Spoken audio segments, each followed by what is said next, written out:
Okay, I've got a question. I have been able to do this thing my whole entire life that I didn't realize was a thing until now. Because through all of this interpersonal, uh, psycho spiritual, inter, going inward shadow work stuff that I've been doing, I realize I do actually see a lot more than I allow myself to admit. So, one of the things that I can do and that I have really noticed is when I sit with people, it's like when I'm having a conversation with them, I see all the different timelines. So when you're talking in a certain tone or voice or in a certain way about something, it shifts your whole entire vibration and you go into that timeline where maybe your life isn't so great. Maybe it's like, oh yeah, that reminds me of, like, think how powerful our bodies are. And think how powerful our brain is, that we can literally change our energy so we're feeling that experience all over again. And what I didn't realize was I was able to see on people's expressions and in their bodies when they hit the timeline, when they were talking about the things that lit them up, when they were sitting in that vibration, I, for at least a little while, could help them lock that in. And then if they continued to do the work and move in that direction, they stay in that state. But if they wander outside of it, or they don't continue the work, or they just kind of forget and get back into the life of things, they come. And it's so funny because my husband, when he has these experiences, he calls it phasing in and out. And we used to laugh about it. And he's like, if he like did psychedelics or anything, he'd be like, I'm out of phase, man. But now I'm understanding what I see. I totally get what he means by I'm out of phase, man. Like I'm out of vibration. And my husband is a lot wiser than he realizes. And sometimes the things that he says to me or the questions that he asks me are exactly the thing I need to get back to that space where I want to be. And this last one, I talked about it yesterday, I think, was, well, what did it feel like? Like, what were you feeling the last time you were like feeling in a good place, in a good energy? And I like immediately thought back to when I was in California for my 40th birthday. It's my 50th this week. And there was some life altering experiences that if I had been in a different mindset at that time, I could have stepped immediately into the psychedelics situation where I am now, because I had Pywa Stancroft, who is a pioneer in the psychedelics industry. I didn't know then, but I know now.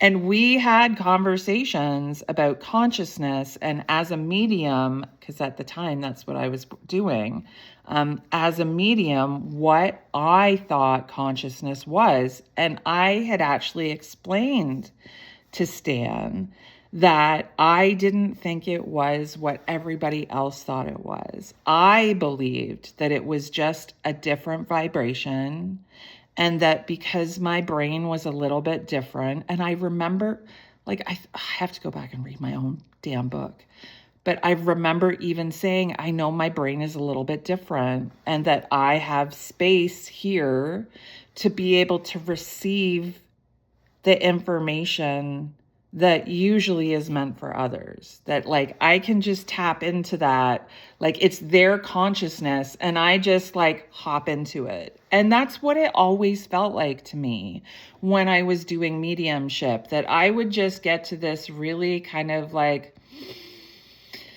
if you ever watched me do it when I first tuned in, it was really just this centering of myself and bringing my energy in really tight and then pulling the strands of everybody else's energy in so I could feel what was in the room. And then I would start and I would be pulled, like I would literally say, I'm being pulled towards you. And to me, it always felt like these threads. And now what I'm understanding is that's literally the energy pulling us towards those things. And I do think that we are all able to tune into that vibration so we can feel those pulls, because I will tell you, it was 5:55 when I looked at the thing. Numbers today have been crazy for me. They're really aligning. And for me, that's a message like you're on the right track. Keep going. Everything's good. But what I've really been noticing is I can allow myself to be affected by that, or I can just go, no, I'm good. And I was always able to do that. Like one of the things that I kind of got known for socially was like, don't fuck with Emma. Like when you're out, man. And then people would be scared of that because I just have this ability that once an energy isn't in the right vibration, it just doesn't feel right anymore. And like, I literally can't look you in the eye, Tism. And what I'm realizing is my hyper sensitivity allowed me to tune into that vibration or that connection easier. Because I'm noticing so much more about everybody. I hear saying some of these things out loud is really hard because I spent decades holding it in. Well, my 50 years, I haven't told people some of these things, even though I have lived as a medium for a decade and people know me as this person that connects and does weird stuff. For me to be able to say, when I get quiet and you're with me, I can hear the blood in your veins, scares the shit out of people. And my whole entire life, I've been seeking my people. So this is like kind of a like, hey, I know you're out there. You may just not have the words yet. I know the telepathy tapes really helped me just put my head around these ideas and concepts and hear other people speak about these. Now, do you have to believe in everything I say? Fuck no. Do you like the telepathy tapes and me have this like, and not, they have no idea. Well, maybe they do actually. Maybe they do.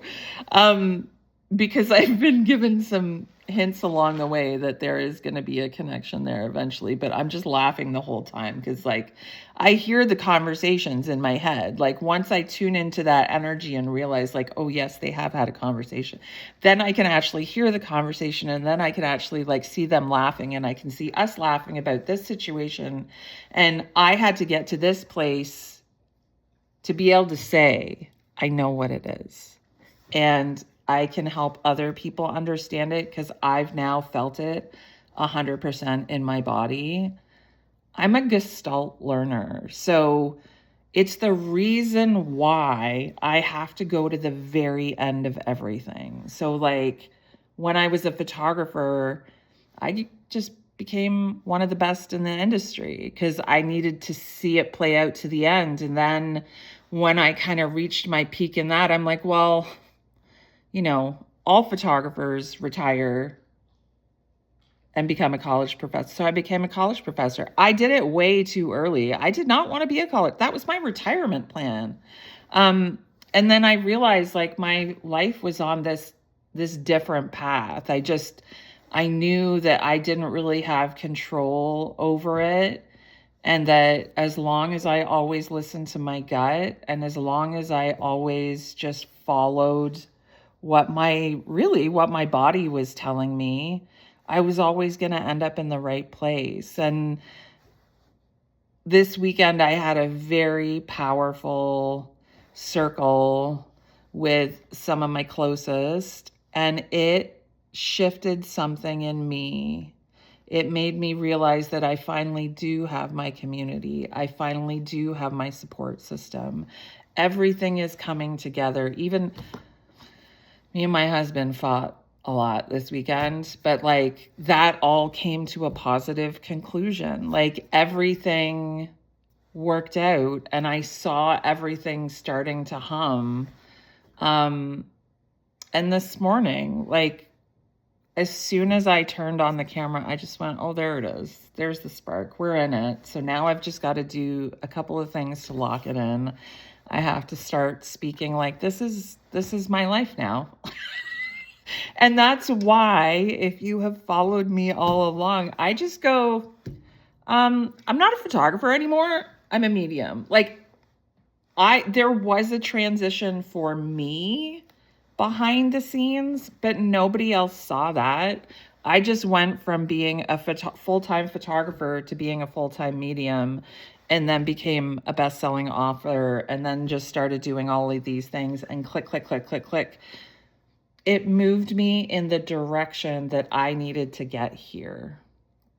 And sometimes we can't see that without other people that can see like us.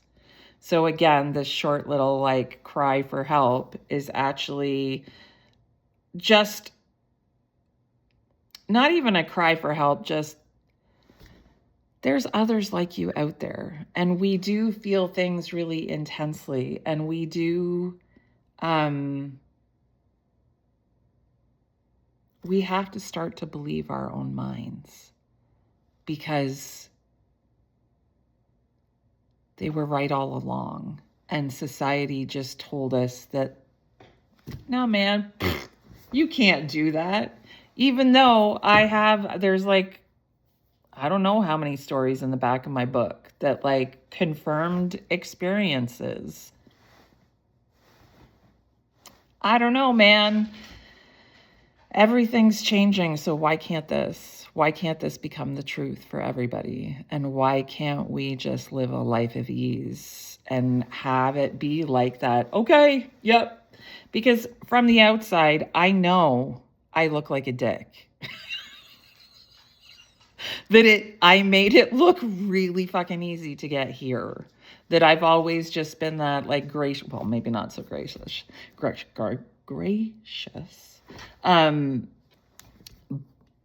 I'm learning. I'm learning it was the tism. I'm learning that what my meltdowns were, they were sensory overloads.